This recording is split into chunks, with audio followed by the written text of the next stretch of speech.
Good morning to all of you.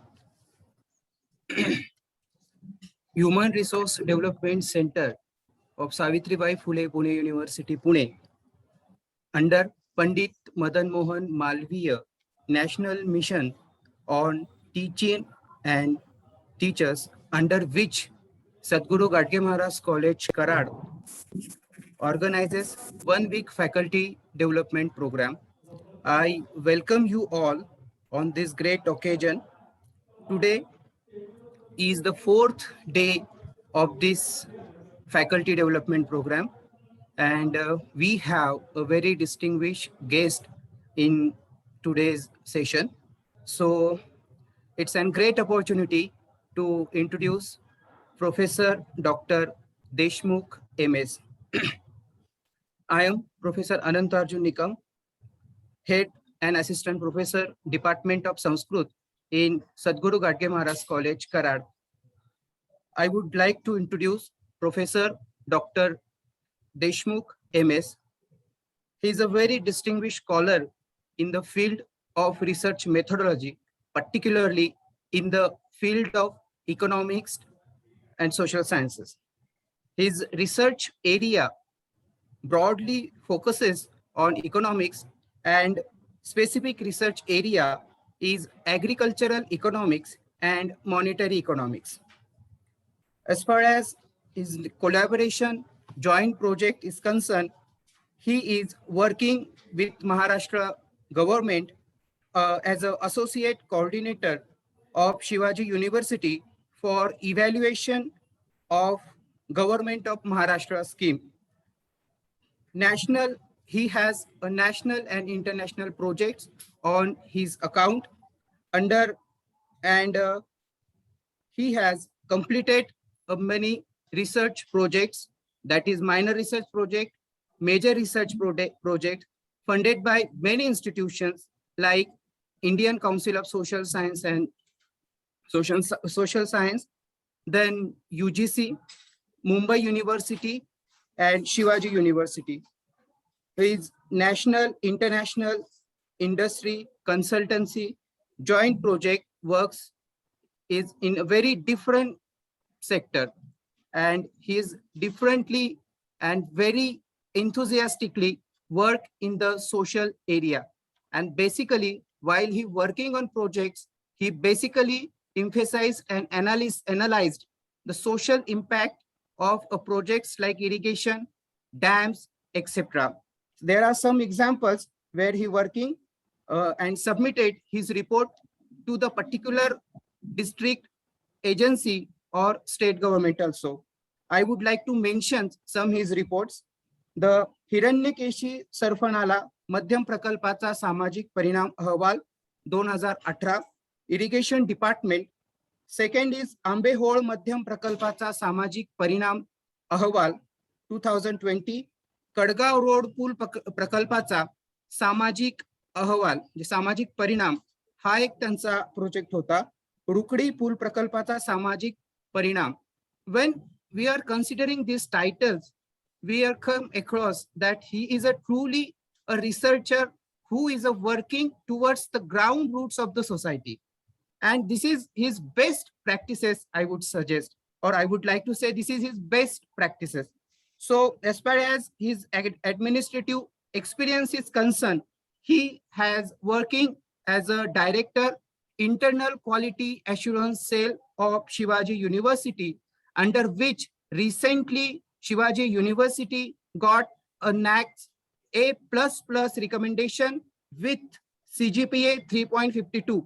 It's his greatest contribution in the field of Shivaji while working in the Shivaji University. He has also performed a director, Center of Innovation, Incubation, and Linkages, Shivaji University, Kolhapur. And he is also coordinator of Master of Rural Studies, YCSRD, Shivaji University, Kolhapur. And he is also coordinator of Bank of India Chair in Rural Development, Shivaji University, Kolhapur. He is a member of Academic Council, Shivaji University, Kolhapur, member of Secretary, Board of Deans, and Also, at the same time, he is working BOS member of Shivaji University, Kolhapur, Mumbai University, Mumbai, and Solapur University, Solapur.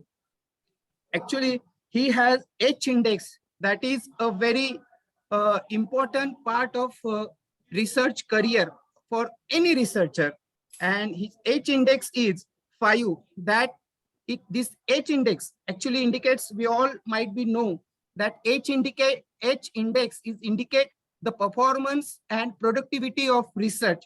So as far as this productivity and performance is concerned, Dr. Professor Deshmukh MS is on, his number is number 5. So this is a very interesting thing, and its marks is remarkable contribution in social sciences. His I-10 index is 0.2. So far, research, as far as research is concerned, academically and administrative, as far as academic and administrative point of view is concerned, he is done a prolific job under his auspicious guidance-ship. There are 5 PhD students got or awarded by PhD degree, and there are 1 student who got MPhil degree. His research publication is remarkable, as so far he has published 19 research papers in reputed national and international journal. There are some best publications, and that is almost 10 best publications. And there are many things which would be very interesting about his social life. Basically, as far as the academician is concerned, it's very difficult to touch with the social problem and social contact. But the Professor MS Deshmukh is a very unique personality and distinguished scholar who is definitely working in the field of problem of social issues and impact of the most of the difficult problem of the society. And he's contributed in a very differently as far as the academics is concerned. So with this brief introduction, I would welcome Professor Dr. MS Deshmukh. So please, sir, to join us and guide us in the very difficult topic, methodology, because it's very interesting to learn from you that how and what type of methodology would be useful for newly emerging trends, research problem, research ethics. So I hope I'm sure that, and I believe that you're definitely guided us in a very very fluently. So I would like to welcome you, sir, on this great occasion. Sir, over to you, sir. Professor Deshmukh, MS. Yeah. Thank you very much for the elaborative biodata, which is given by the head of the Department of Sanskrit of AGM College. Am I audible? Yes, yes, sir. At the outset, let me place my sincere thanks to the principal of the Sadhguru Gadge Maharaj Karar College and the coordinator of this particular program, who was constantly in touch with me, Dr. Patil, and his own team. And I also place a sincere thanks and also congratulate to the Sadhguru Gadge Maharaj College for organizing such an important program related to faculty development program under the support of UGC Paramars scheme in collaboration with the SPP University Pune. Title of this particular faculty development program is of research methodology and data analysis, and which is of a need of the day for any researcher, either existing researcher or the new researchers to take into account. So with this, I have been asked to contribute for this particular program on a specific theme of this faculty development program. And a small content in this particular theme is methods of data collection, which you can see on this particular screen. Talking about the methods of data collection, why this particular theme is very important from the faculty development point of view. Briefly, I will just put some of the ideas related to this, and we'll go to the detailed elaboration of that. Data collection and the methods of data collection is very important for any particular researcher, because the researcher once enters into the field to collect any kind of information, that may be research related to social science, or it may be related to any kind of other sciences, what we call as natural sciences. But for any researcher, data is very important. Collection of the data, which is also very equally important. And while doing that kind of exercise, methods which that researcher, either he or she, is adopting, that is equally important before going into the field, because understanding, having the knowledge, getting the knowledge, acquiring the information before entering the field for any type of researcher is very important. And from that particular context, I feel this particular topic is very important for today's participant point of view. So I can see that 142 participants which have been joined this particular program at this moment. So moving further, what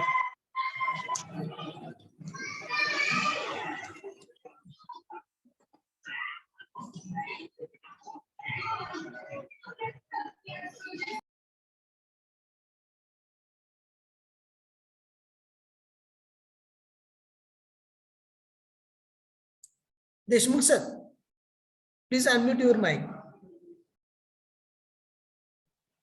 Yeah, am I audible? Yeah. Yes, sir. Yes. So data, which is of very important for any researcher. If a researcher is talking about a number, that becomes one kind of numeric data. But beyond the numeric data, which is very important for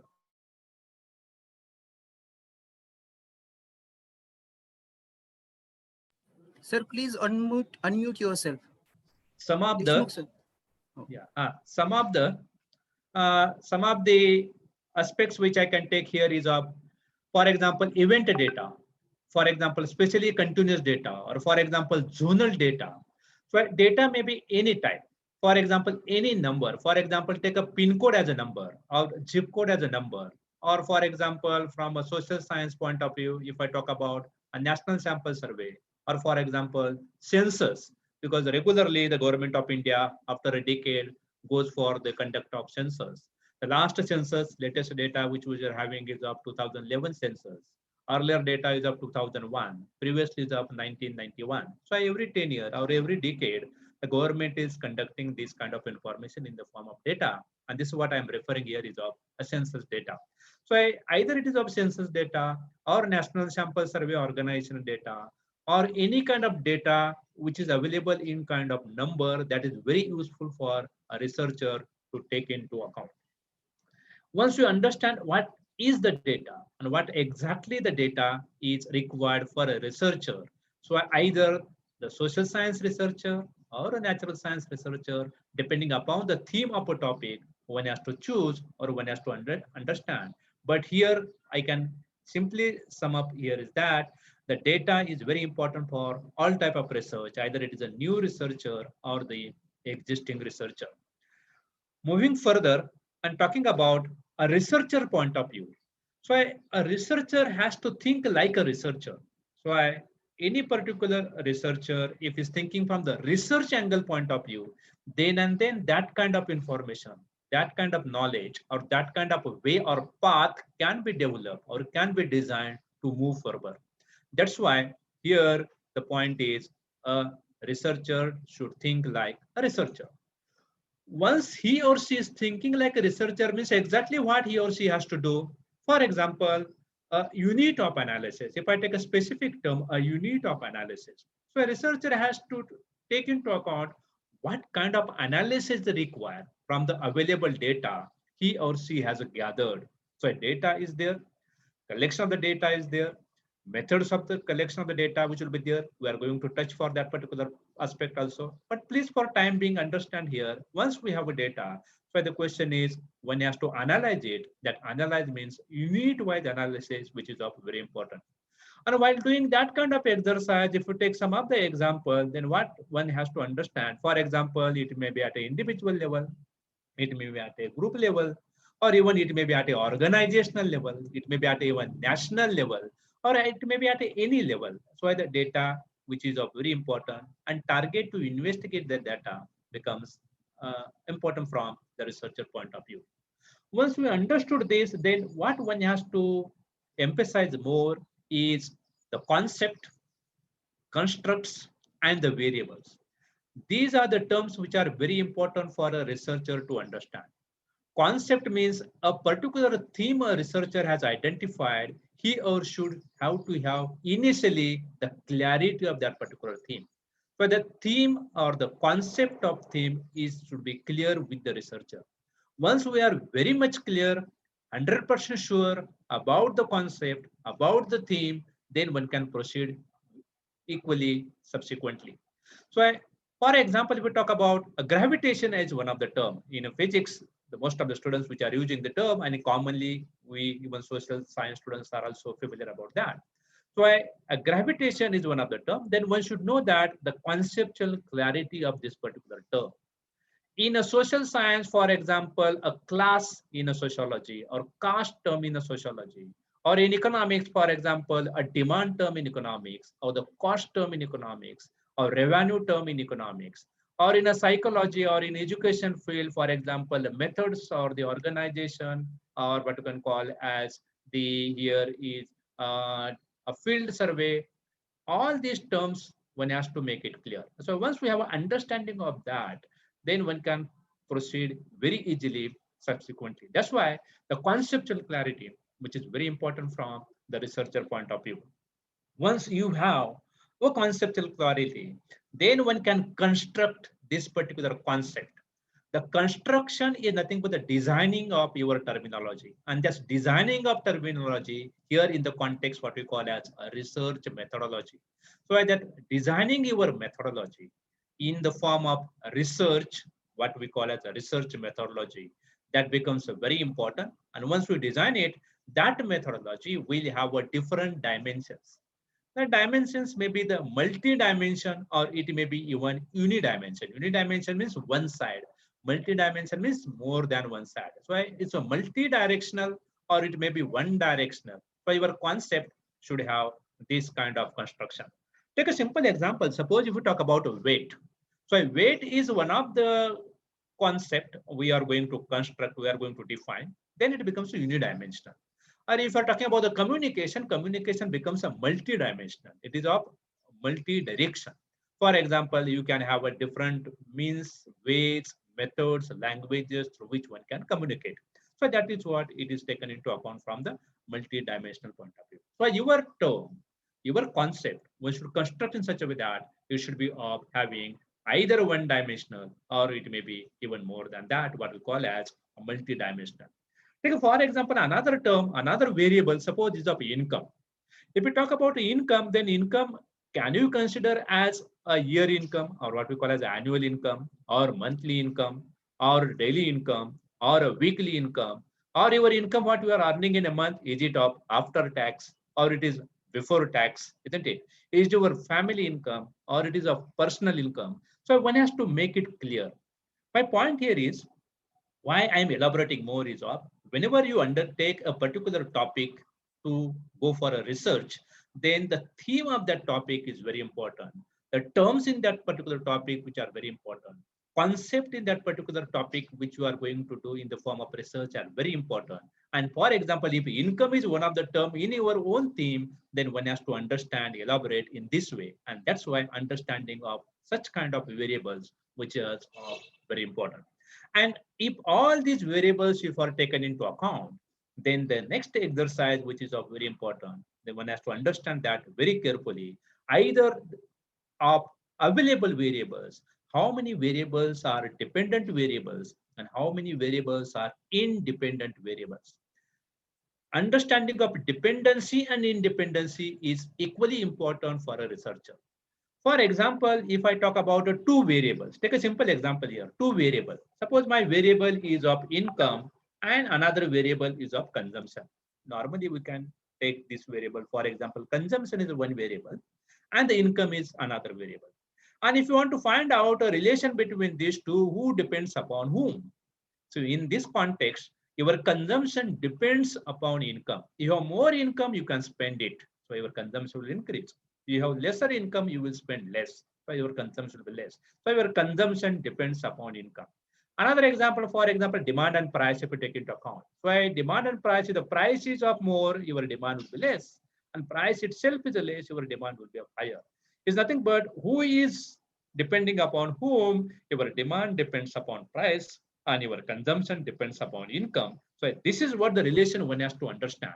Once you made it clear your concept, your construction, your variables and relation among the variables, then research becomes very easy to go further. Once we move further, and if you want to make elaboration of unit of analysis, which I made a reference in the earlier slide, talking about the measurement of various fundamentals, then concept is more important. As I said, conceptual clarity is nothing but it's a meaning, it's a definition, one has to make it clear. It's operational definitions, one should understand what variables you are going to attribute in your own research, one has to take into account. While doing this exercise, your unit of analysis from macro to micro or from aggregate to individual, that moves. And that's why that may be at the individual level, that may be at the institutional level, that may be at the different geographical, like a places or the locational level, or it may, for example, at a national or international level, or it will vary from one program to another program. So in this context, your methods of data or the data which becomes very important. Going ahead and talking about what are the steps through which one can analyze the data. So if you talk about data analysis, before the data collection, we are going to touch about the methods of data collection subsequently. And after the data collection, what is to be done? So before the data collection, one has to determine the method of data analysis. So this is very important aspect for any researcher. So determining method of data analysis is one of the exercise that researcher has to do initially. Then determine how to process the data.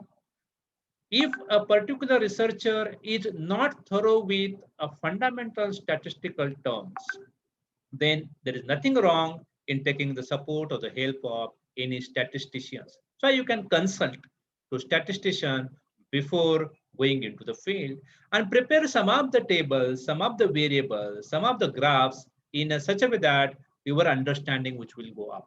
So to deepen your understanding, to improve your understanding, to prepare yourself from the understanding of your own topic, these are the points which are very important before entering into data collection process. Once you have decided to go for a data collection, what is the next step? Next is if you have data in the hand, then the process the data, prepare tables and graphs that one can work out. Subsequently, we'll see what can be done. Analyze and interpret the finding based on the available information in your own hand. You can interpret that. That becomes one kind of exercise.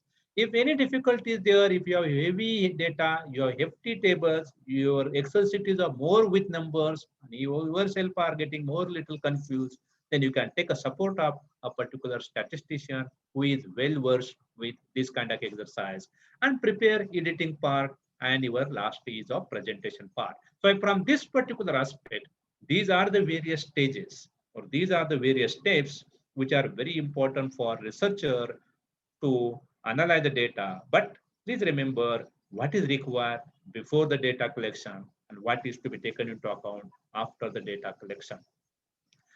Now we are moving to what is the procedure through which one can mobilize or the collected data or the collected data, how one can analyze it. So there are various methods, and that is what the prime or the important aspect of my today's presentation. So the one method through which one can conduct the data is what we call as a quantitative data, and other one is of a qualitative data. Now please remember, so data, once you know the data is not only the number, beyond the number, one can convert it. And once you go beyond the number, and that converting process is of what we call as qualitative. So the researcher should take a help of both quantitative data as well as the qualitative data to enrich your research analysis or to get a more conclusion related to your research. So not only just the quantitative information is sufficient, but qualitative gathering of information also becomes very important from the researcher point of view. So this is what one way through which one can move ahead. As I said, quantitative and qualitative data, but what goes under the quantitative data, what goes under the qualitative data. Subsequently, we are elaborating more on that. But in this particular slide, one can understand that talking about different types of data, and your data is of, for example, ratio related data, 1 is to 2 or 2 is to 4 or 1 is to 5, isn't it? That is what the ratio related data. Your ratio related data being a number that goes under the quantitative data. Whenever there is a number that goes under the quantitative data. Other one is interval related data. For example, you are having a class interval. For example, take a income. Suppose income is from 0 to 50,000. Then your income is 50,001 to 1 lakh. Your income is from 1 lakh 1 to 1 lakh 50. If these are that is what your classification. Then this classification has some equal interval. 50,000 is your interval, 0 to 50, 51 to 1 lakh, 1 lakh 1 to 1 lakh 50. This is what I call as a class interval or interval. And this interval type of data, which also goes under quantitative data. Now, please remember, in this only I'm putting the two things. One is ratio, other one is interval. Anything which comes under this bracket or anything comes under this kind of aspect, what we term as a quantitative data. But if you want to get a qualitative data, then one can move ahead and let's see that a nominal and ordinal. So what is a nominal and what is the ordinal? For example, suppose I'm talking about a particular number like a nominal number or ordinal number. Take for example, a basket of good. Suppose a particular basket which is having which is in small size, another basket which is a medium size, and the next basket is of a large in size.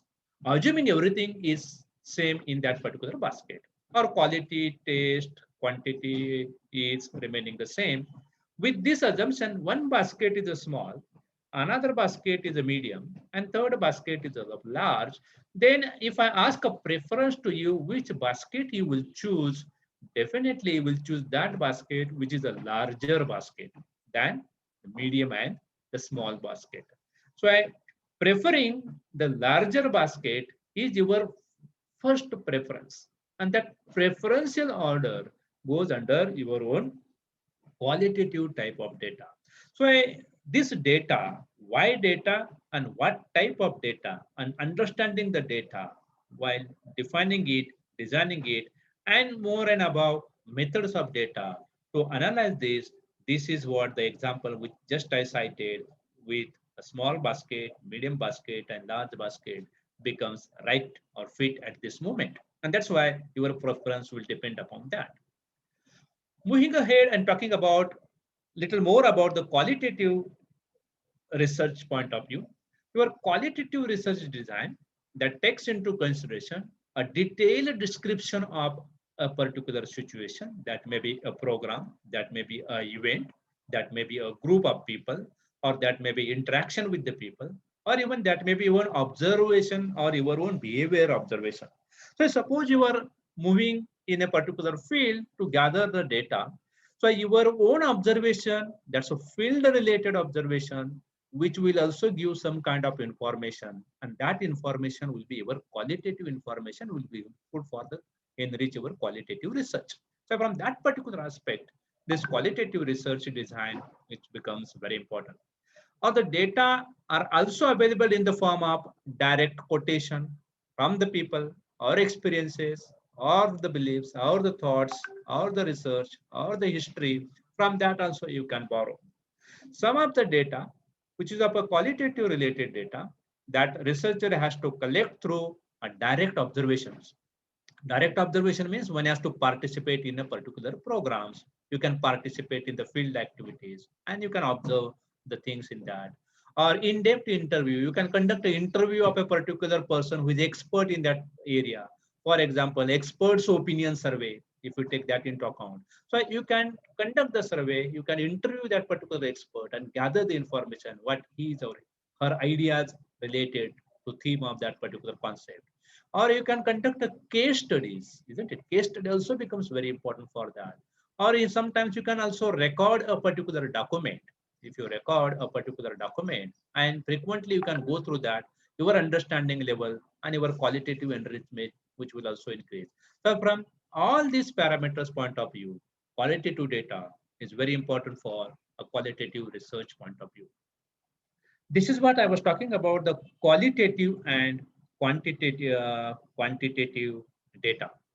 Going further and understanding about what are the primary research applicable to the quantitative and qualitative data, or what are the various methods which are available in this quantitative and qualitative data, or what are the tools and techniques through which one can gather this point of information. So a quantitative data, as I mentioned earlier, is related with numbers, or it's related with some kind of figures that can be used through the various kind of surveys. For example, a researcher can visit to the field, prepare a questionnaire, or conduct a survey. That may be your personal interview, that may be even through emails, that may be through visiting one house to another house, what we call as door-to-door survey, or even you can have a telephonic conversion with the respondent and gather the information. So a survey can be conducted through this way, through personal interview, through emails, door-to-door survey, telephonic survey, so through which you can get the information. For example, age-wise information, for example, educational information, for example, occupational information, for example, ownership of land, that type of information, cropping pattern related information, etc. So this is what which is very important from a quantitative data point of view.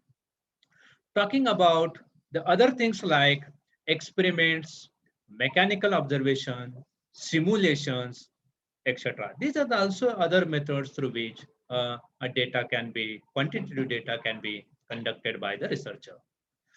Moving to other side, what I was referring is of qualitative data. Qualitative data, a researcher should conduct through focus group survey, through individual depth interviews, through human observations, or through the case studies. So a case study becomes a best example for qualitative data. Your field observation also becomes another example to gather the qualitative data. You can have an interview with the expert's opinion you can take through the interview. That also becomes another qualitative method of data collection. And the focus group, what we call as FGDs, focus group discussions. So FGDs, you can call a discussion of a certain people which are expert in a specific areas and get information from them. So that also becomes one of the tool for gathering the data. So your data, which is coming in your own hand, maybe through different tools. That tools may be focus group, maybe interview, maybe case study, etc. is applicable for qualitative data. And other what I have elaborated is applicable to the quantitative data. And as I mentioned earlier, both type of data, quantitative data as well as qualitative both data, which are very important. This slide, which will only distinguish between or differentiate between quantitative data and qualitative data. And some of the points I will just put in this particular presentation. You can go through the screen here. What is more important for quantitative data is your fixed and more structured techniques. So a quantitative data, for example, you are preparing a questionnaire. And suppose there are 50 questions in the questionnaire. So your structure is fixed. You can throw this particular questionnaire in an open source and get the information from that. Or you yourself can go with the questionnaire and get your details from the respondent. That's here. But qualitative data is not having a fixed structure. Your structure is of variable. That may be semi-structure, or even sometimes it may be unstructured. And spontaneously, you may ask some of the other questions depending upon the need in the field, and you can gather this kind of information. So from this particular angle point of view, this quantitative and qualitative data and differentiating both type of data, which is of very important. And that's why some of them are measurable, some of them are unmeasurable, some are only having a number, some are having some kind of only the text matters. Some of them are having a sample size, which sometimes becomes a large, For qualitative, the sample size becomes small. So from that particular, some of them are having an interval, some of them are having non-interval or nominal or ordinal terms, etc. Some data is of open-ended or closed-ended. That is what it happens. So this kind of distinguish or differentiation is very important from understanding of qualitative and quantitative data. Some of the more examples related to quantitative data. Quantitative data is associated with number. For example, age is a number, date is a number, distance, kilometer, 10, 20 is a number, IQ, 100, 10, 20, 120, whatever it is also the number. Your weight, 70, 75, etc. That's also the number. So all numbers goes under quantitative data. So the best example here is age, date, distance, intellectual quotient, IQ level, weight, isn't it? Number of books, your percentage of marks, number of students, number of teachers, acreage of land, isn't it? All these are in numbers. So that is what which is applicable for the quantitative data. Going ahead and talking about a qualitative data, what would be the best example for the qualitative data? For example, socio-economic status. We don't have number here. Please remember, qualitative data, socio-economic status. What is the socio-economic status? Either that particular family belongs to the rich class or medium class or the poor class, or it is of lower class or the middle class or the upper class. That matters. What is the variable? What are the parameter to determine this? Irrespective of this, a socio-economic status, lower, middle, and upper, or rich and poor is what showing the qualitative data. Your opinion sometimes you are asking the questions, give your opinion about a particular statement.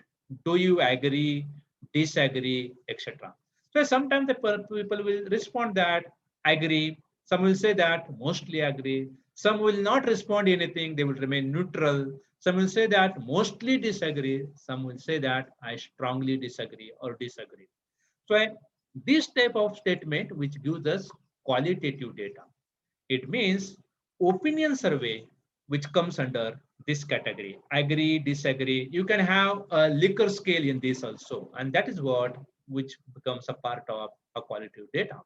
Then your nationality, there is no number. Either you are Indian or you are a USA citizens or you are Japanese or you are Spanish or you are belonging to European countries, isn't it? That's what the geographical location matters. And that nationality is also your qualitative data. Here there is no number as such. And your colors, for example, white colors or brown colors or red colors or green color, etc. That is also one of the example for the qualitative data. So my submission here is to understand a qualitative data. Here, numbers will not be used. One has to take this kind of statements and you can convert this statement into the number subsequently while analyzing the data. Till this point, I was talking about quantitative and qualitative data. Now I'm switching very important aspect of data, methods of data is of secondary and primary data collection methods. And normally the researchers are making use of all this while preparing their own research article or while preparing their own research topic or while preparing their own thesis also, PhD thesis, etc. If I talk about a secondary data, then secondary data is that data which is in the form of published information, information which is already documented, information which is already available in books, information which is already available in various kind of reports, information which is already conducted by the various agencies, that may be the government agencies or even non-government agencies, etc. So that sort of information which will be applicable for secondary data. The best example to understand what are the sources of secondary data. For example, a research paper published in a certain journals. So journals which are coming out with the publication of research article, So information available in that journal is your secondary source of data information. A data collected by the government agencies, for example, census data is the best example of secondary source of data. National Sample Survey Organization, NSSO, is also conducting data on various themes, on various rounds. That also becomes the best example of secondary source of data. Your books, the reference books which you are referring for enriching your own knowledge, your own research, that is also the secondary source of information. So all this documented information which is available in the form of publication or in the form of non-publication also, it may be even in a digital form, for example, using the information through the internet or through the websites. If we are taking some information from the website, that also becomes a secondary source of information. So the researcher can take the help, can take the support, can enrich the quality of research by referring such secondary source of information also. But please remember that whenever you are referring such kind of sources, then you have to acknowledge these sources wherever you are using. Once you are using this sort of sources, then that is what we call as a citation of your work, isn't it? You have to cite what you have referred. So the source from where you are taking the information, that is very important for researcher to refer and cite in your own work. What is very important here is of a primary data collection source or primary data collection methods. Now, talking about the primary data collection method, the word itself is self-explanatory. Please remember, primary is nothing but you are the one who are gathering the information first time. So if a researcher himself or herself is going into the field and getting the information first hand, I'm using the word first hand. So a first hand source of information is what we call as primary source of information. So the information which is coming first time in your hand, and that is what the researcher himself or herself is collecting, that becomes the source and what we call as that is a primary data source. So the primary data is your own source of data. Now please remember, I'm referring the word primary data is your own source of data. Once we go further for primary and the secondary source of data, though I have elaborated in the earlier slide, but the source of primary data, which will be through various kind of surveys. A researcher himself is conducting some surveys that may be through questionnaires, that may be through, for example, interviews, or that may be, for example, through the focus group discussions, or that may be any method you can adopt. And but you are gathering the information through such kind of surveys that may be personal, that may be telephonic, that may be even email, or even through fax, whatever the source you can use, but you are gathering the information first time through from the field, then that is also one of the source. With the survey, other one is of your observations. So a researcher is going into the field to get the information, and whenever you visit into the field, all things you are not putting on a paper, your own observation will be there. That's what we call as the field observation. And your field observation, that may be your personal or even that may be even mechanical, which also becomes a part of primary source of data. Because observation is very important. That is what the qualitative part of your research. Some of the aspect like an experiment. So you are doing your work. For example, a researcher is working in a laboratory. If a researcher is working in a laboratory, that researcher is doing some kind of experiment, that laboratory-based experiment or field-related experiment. So either your experiment is field-related or your experiment is lab-based or laboratory-based experiment. All such kind of experiments you are doing the first time, you are the one who are initiating such experiment, then it goes under your primary source of data information. And secondary source of data information is a documented source that may be entire library, which is the source of your secondary data, Government reports, documents is the source of secondary data. Trade-related information, professional, business activities is the source of data. That's secondary source of data. Private business firms, for example, if we talk about state, for example, if we talk about stock exchanges, Bombay Stock Exchange or National Stock Exchange, that data also becomes a secondary source of data. Advertising, media, university-related research, once it is documented, any organization, if its research is documented, then all that documented research will be coming under secondary source of data. There are some of the points which are very important to understand about a primary and secondary data. Once we talk about originality of the work, original contribution of a researcher, then original contribution of the researcher, primary data is coming under original source of information. Secondary data is not your own data, that is collected by some other agency. So you are only referring for your own EG analysis, statistical analysis point of view. Some kind of adjustment and readjustment you can make in a primary data, but that is not possible in the secondary data. Secondary data is already documented, that rearrangement cannot be made.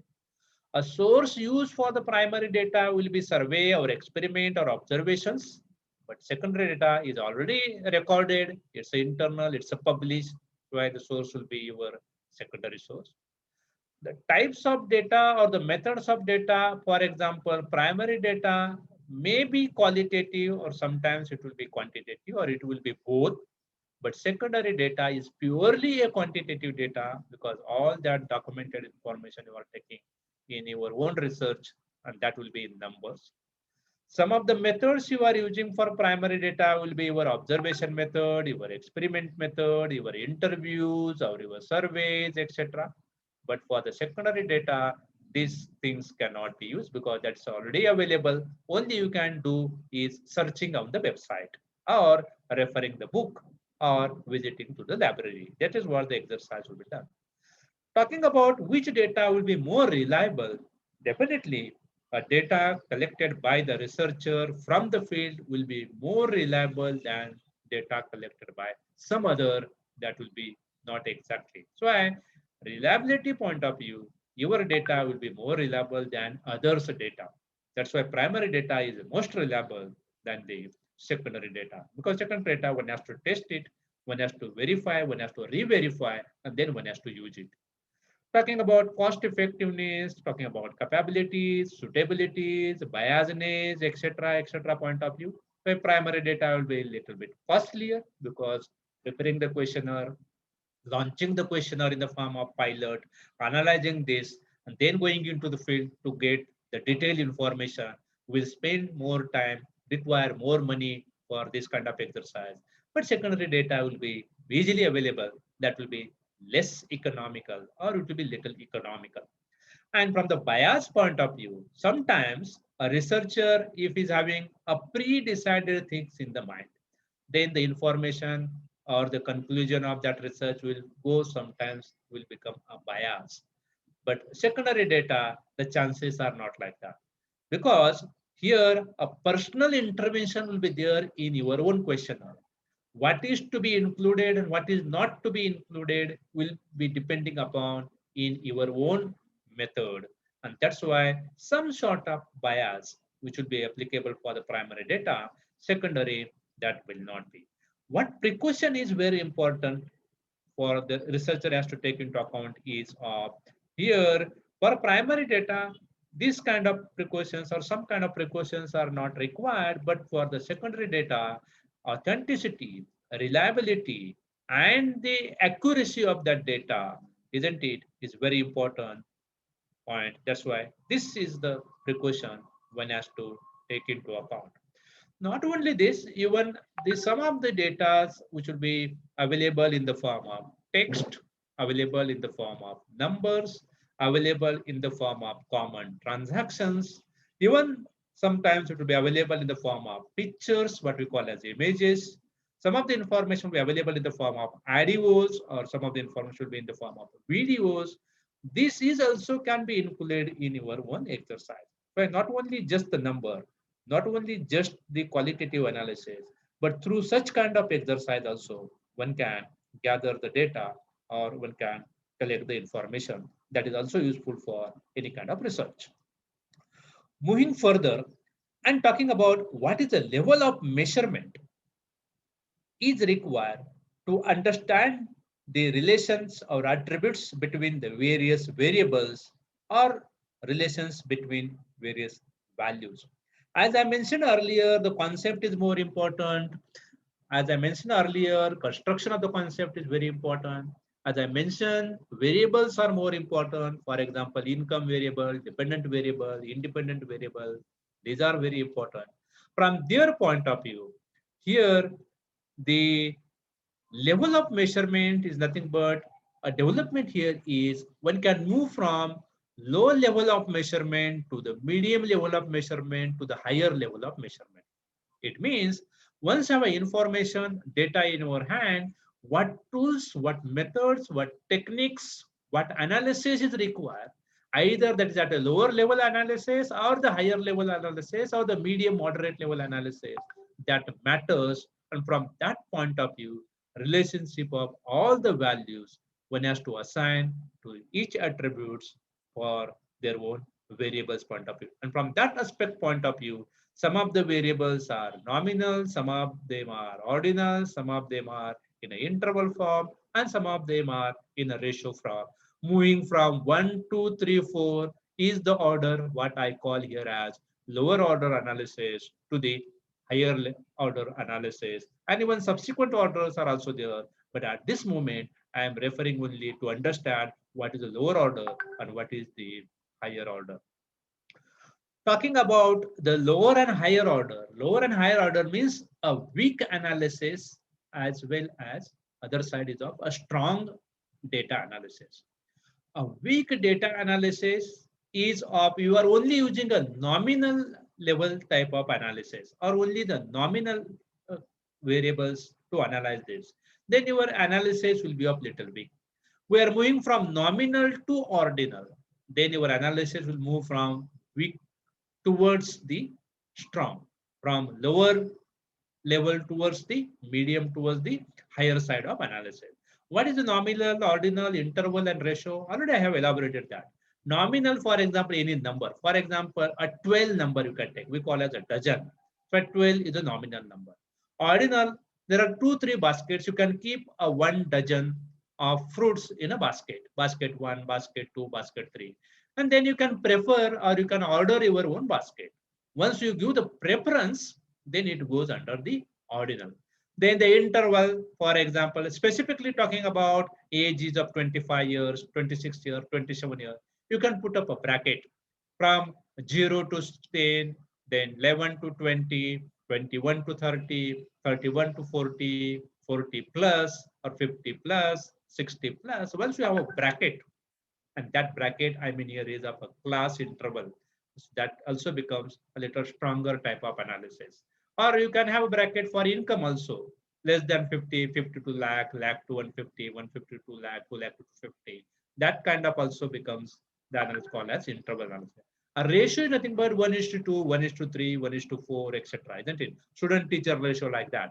So if that sort of analysis. So this particular slide, which conveys the message that your analysis, what you are using in your analysis is either a weak level analysis or it is of a strong level analysis.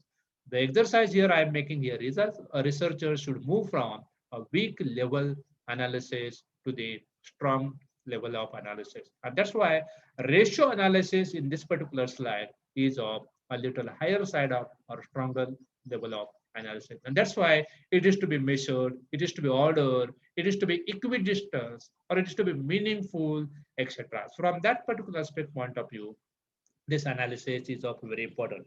So as I said, is ratio analysis is one of the best example for the strong analysis of data, and that's why age, a group of the people in a particular age bracket, or temperature in a particular bracket, or distance 0 to 10 kilometer, 11 to 20 kilometer in that particular bracket, or time interval, how much time a particular person is taking to run 100-meter distance or 200-meter distance. That is what the time interval. And weight, for example, a particular participant in participating in some kind of sports, then from weight point of view, 80 kgs, 60 kgs, 50 kgs, 40 kgs, from that particular aspect point of view. So this is what very important, and that's why this kind of analysis, which goes under what I mentioned as a strong size of analysis. Moving further and then understanding about the methods of data, techniques of data, from which through what methods that should be gathered or collected. And as I mentioned earlier, is survey is one of the methods through which one can gather the information. And while designing these surveys or questionnaires, you must have listen about a particular presentation on the preparation of the questionnaire point of view. So what is to be added in that, and that's applicable for our methods of data collection also. And so this particular slide, which talks about binary scale versus Likert scale information. So one can gather the information through different ways. What is the binary scale? Binary scale will give us information either yes or no. So true or false, yes or no, isn't it? So these are the two extreme side information you get in a binary scale information. For example, a particular question you are asking to the respondent for, are you educated? He will say, and your answer will be yes or no. He will say, if it is educated, will say yes. If it is not educated, will say no. But within that, you have the other things like, what is your educational qualification? Are you primary level, secondary level, higher level, higher level of education, postgraduate or professional level, etc. Then that sort of classification, which will give us in-depth analysis of your own questions. Is nothing but your idea is to elaborate a person is educated, yes or no, in that way, or within education you want to elaborate highly educated or less educated or professionally educated, etc. That, so what is more important a researcher has to understand.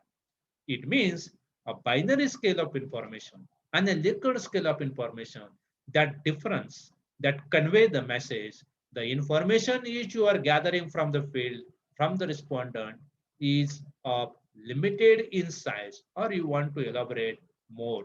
So in this way, these methods or this kind of scales, which are very important to understand from the researcher's point of view. So here, the qualitative and quantitative analysis you are doing, then definitely this exercise which comes into the picture.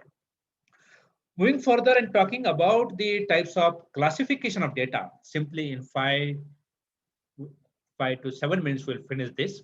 So qualitative data or the categorical data. What is the qualitative or categorical data? Qualitative or categorical data which attributes in the form of gender, for example, male and female, education, for example, school education, college education, religion, for example, Hindu, Muslim, etc. So this is what the form through which you can gather the data and you can classify the data. So I suppose your respondents are 24. This is a particular table which talks about how many schools are there. For example, 24 schools are there. And I am classifying these 24 schools into 4, 8, 10, 2. What is that? Some of them are government, some of them are private, some of them are local bodies, some of them are unaided, some of them are aided, etc. So once you do this example, I mean classification, within the school, there will be further classification. And this will be based on the qualitative data. Then some data is of quantitative or numerical data. There's similar exercise. For example, if the number of schools are 45, I am just putting 6, 15, 12, 8, 4. Why this kind of classification? Because on the basis of enrollment. Some of the schools are having enrollment less than 15. How many are there? 6 schools are there. Some of the schools are having enrollment between 51 to 100. How many are there? 15 are there out of 45. So such kind of classification that may be related to school, that may be related to height, that may be related to income, even that may be related to weight, even that may be applicable to the percentage of marks obtained by the students. You can take any variable for that it will be applicable. And this classification is called as a numerical or quantitative classification. Another type of classification of data is a chronological classification. What is the chronological? Chronological means time series data. So the researcher is getting a data not on a specific year, but on a continuous year. For example, food grain production. So 2001, 2002, 2003, how much was the food grain production year-wise? That is the time series data, isn't it? How much is the birth rate year-wise? That's the time series data. How much is the death rate year-wise? That is the time series data. So data in a year and subsequent year, that is the time series data. And this time series data, if you are getting in hand, then one has to classify, and that classification here is called as a chronological classification. So the chronological classification becomes one sort of classification of data. Fourth and the last classification of data is a geographical classification. So if you are conducting a research, then one has to go from macro to micro, from global to the local. It means what? One can classify and reclassify your zones, your area into different parts. For example, you can classify the globe into different countries. You can classify a country into different states. For example, India into different states. Once you classify country into different states, and for example, you can classify states into different districts. You can classify different districts into different tahsils or talukas. You can classify different talukas into different what called as councils, municipal councils, gram panchayat, jilla parishad, etc. So this is the classification, and further classification goes under a geographical classification. And accordingly, you can take the information. For example, how much is the fruit grain in India? And if you know that, then one can go for what is the state-wise food grain in India. So the state-wise food grain in India is one of the example of a geographical classification. And this is what the four way through which one can classify the data. Then subsequently, once we have a data, once we are going to classify it, then how you are going to tabulate it. So the secondary data is to be prepared in the form of table. So tabulation of the data is very important. So this tabulation data requires the frequency distribution. That may be a simple table or one-way table. Frequency table or the one-way table is nothing but your one items, and will have the frequency that will give us the information. So this table which is you are going to see on a screen is the example of a one-way or a simple table. Then we are going for a cross table or complex table. What is a cross table? Because there are two variables. For example, income is one variable and the gender is another variable. So talking about income, then you have the various classes of income, like a class interval, 100, 101, 500, 501, 1000, 1001, 1500. This is what the classification. But in a gender, you can classify, there are certain males which are also earning the income. There are also females which are also earning the income. But within the males, there are some males are from the rural area, some of the males are from urban area, whose income would be also different. There are some of the females from the rural background, some of the females from urban background, whose income is also different. So this kind of classification and tabulation is coming under cross table or complex table information. And accordingly, one can put these things into graphs. So once you have the tabular information, you can have a line graph, you can have a bar graph, you can have even pie chart. You can go for example, even radar type of diagram also. These are the techniques, tools which are available easily in the Excels. You can draw the information on that. And once we move further, and one can understand that there are the levels of measurement, as I mentioned, from nominal to ordinal to interval to the ratio, that's from weak order towards the strong order. But whenever we do that exercise, what exactly we are doing? For example, nominal is our weak order, then we are making use of measures of central tendency like a mode, or some of the statistical tools like a chi-square test, or some of the transformation like a one-to-one, isn't it? That goes under the weak level of data analysis. Ordinal is nothing but median, percentiles, non-parametric states, etc. can be used for that. Interval, where there is arithmetic mean, there is a range, there is a standard deviation. I mean, measures of dispersion, isn't it? Standard deviation, coefficient of variation, that can be used. Even some of the tests like a correlation, regression, isn't it? Where simple regression or multivariable regression, that can be also used. And in a ratio where one can make use of geometric mean, harmonic mean, or the coefficient of variation, mean variation, etc. So these are the some of the points which only I am referring. I am not going to tell you how that can be calculated. That is not the exercise of this presentation now. But what is to be used by the researcher while conducting the research, and what is the method which you are using will be a weak method or the strong method, and to convert your weak into the strong to get a strong result of your analysis, this particular level of measurement which will give us a important idea related to this. And then lastly, in a minute or two, I am just closing before the presentation, because the time allotted to me was just I'm crossing. So what is the difference between data analysis, data processing, and data interpretation? Because this is the steps after steps one has to go through, the researcher has to move. So one has to describe it, one has to classify it, and one has to interpret it. Describe nothing but your conceptual clarity, which is very important. Classification and reclassification on the basis of classification of the data. You can classify on the basis of geographical, on the classes of specify on the basis of simple table or the cross table or the time series information. And depending upon that, your analysis will be done through the various kind of statistical tools and techniques. And once you make use of such tools and techniques, last part is what you have to interpret your own result. By interpretation of the result is very important.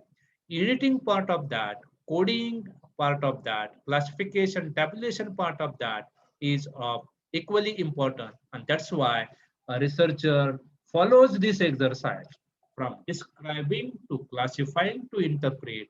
And ultimately, interpretation is the outcome of your own research.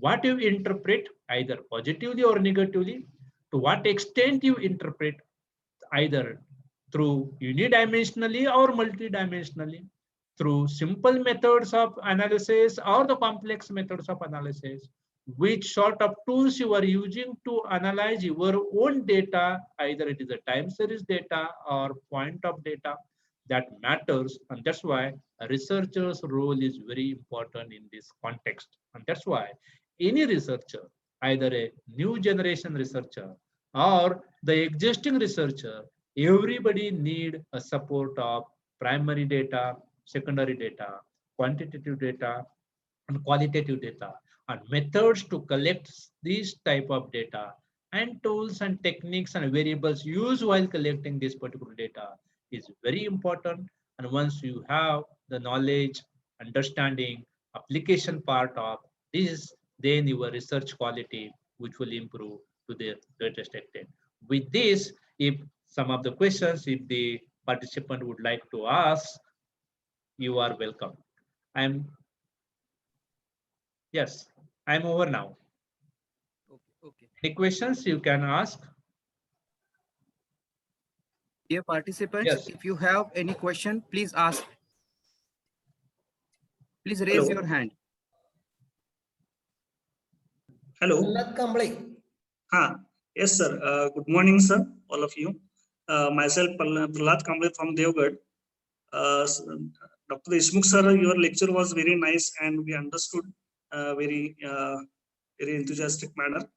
My little question to you, sir, is there any comparative study or comparison between different methods of primary data collection, such as observation, interview, questionnaire, and schedule method? So recently, most of the researchers have focused on questionnaire method to collect the data. So is there any less importance, or is there any criteria to determine which method is feasible and which method is not feasible, or important or less important? Yeah. To collect the primary data specifically. Yeah. Your question is a very right question. But for me, you have put up in a trouble that what is a feasible and what is not feasible. So I just clarifying feasibility and non-feasibility is not a qualitative testing here. the question is, what is feasible to the researcher? Researcher has to understand this. That it matters, it depends upon a topic, it depends upon the area, it depends upon the intensity of work you are going to do. Suppose you have a 5 questions survey you want to conduct, then you can go simply for the survey method to define the questions, get the information. But some qualitative information if you want, for example, simple is of what is the educational quality of education within the community. Then testing the quality of education within the community is a very challenging work than the qualification of the community. You are understanding my point? So a qualification and quality of the education, that is a different. Whenever you are going for a quality, then many more parameters are required. And that's why the combination of quantitative and qualitative tools are to be required to use by the researcher. Then it will become feasible for the research point of view. And that's why your question is very right at this particular moment. Is there any test to define which is better and which is not better? Either questionnaire survey is better, or observation techniques are better, or the focus group discussions are better. My point to submit here is of a researcher has to understand, depending upon the need and intensity of the topic, what method is useful that you can make use while gathering the information. But definitely you can take the support of both quantitative as well as qualitative. Your research is very important if you take the support of quantitative and qualitative analysis point of view. That's why this is my submission here. Yes. Anyone else? I think I have given the justification to your question.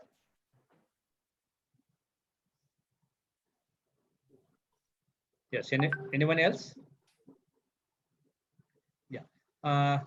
If there are no more questions, if there are no more questions, it's better to close the session. Yeah. Thank you very much for giving me the opportunity to put my own views on the occasion of this faculty development program. Thanks to one and all. Thank you.